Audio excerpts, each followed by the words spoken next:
మేము రీసెంట్‌గా రాజాజీ నగర్‌లో ఉన్న ఓరియన్ మాల్‌కి అయితే విజిట్ చేశాము. బెంగుళూరులో క్రిస్మస్ సెలబ్రేషన్స్ అయితే చేస్తారు. అందులో మాల్స్ ఇంకా డెకరేట్ చేశారు. లాస్ట్ ఇయర్ మిస్ అయ్యామని చెప్పి ఈ ఇయర్ అయితే 2 డేస్ ముందే విజిట్ చేశాము. అండ్ ఆ వీక్ మా బ్రదర్ కూడా వస్తే అందరం కలిసి అయితే వెళ్ళాము. ఆల్రెడీ దీని మీద లాంగ్ వీడియో పోస్ట్ చేశాను. ఎవరైనా చూడాలి అనుకుంటే కింద లింక్ అయితే ప్రొవైడ్ చేస్తాను. ఈ మాస్టర్ పీస్ చూసారు కదా, మొత్తం ఈ వేస్ట్‌తోనే క్రియేట్ చేశారు. హ్యాట్స్ ఆఫ్ చెప్పుకోవచ్చు. అండ్ నెక్స్ట్ డే వ్లాగ్ ఇది. సో నెక్సెస్ మాల్‌లో హైయెస్ట్ 120 ఫీట్ హైట్‌లో బ్లూ శాంటా పెట్టారు అంటే చూడ్డానికైతే వెళ్ళాము. సో చాలా బాగుంది. ఐ ఫీస్ట్ అని చెప్పుకోవచ్చు.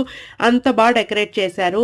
క్రిస్మస్ థీమ్ తగ్గట్టు స్టాల్స్ అయితే డిజైన్ చేశారు. కిడ్స్ యాక్టివిటీస్, ఫన్ గేమ్స్ అయితే చాలా వరకు జరిగాయి. అండ్ మాల్‌కి మించి ఇంకో మాల్ డెకరేట్ చేశారు అనిపించింది. ఎవరి యూనిక్ స్టైల్‌లో వాళ్ళు డెకరేట్ చేశారు. అండ్ ఈ క్లా మిషన్‌లో గేమ్స్ ఆడడం అంటే నాకు చాలా ఇష్టం. వరకు వెళ్ళిన మాల్స్‌లో కల్లా నేను నెక్సెస్ మాల్‌లో ఉన్న క్లా మిషన్ గేమ్స్ నచ్చాయి. బట్ అప్పటికే టైం అయిపోయింది కాబట్టి ఫుడ్ అయితే కంప్లీట్ చేసి స్టార్ట్ అయిపోయాం. వీడియో నచ్చితే లైక్ చేయండి.